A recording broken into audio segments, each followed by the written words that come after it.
Hello everyone and welcome back to my channel, and in this short video I will tell you that how you can easily check all your liked videos and photos on Facebook.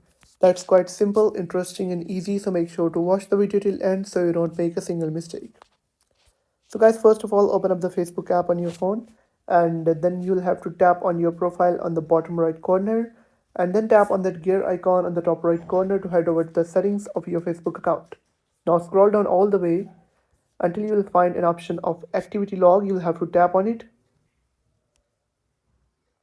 Then you'll have to tap on your Facebook activity and then scroll down a bit and tap on manage comments and reactions.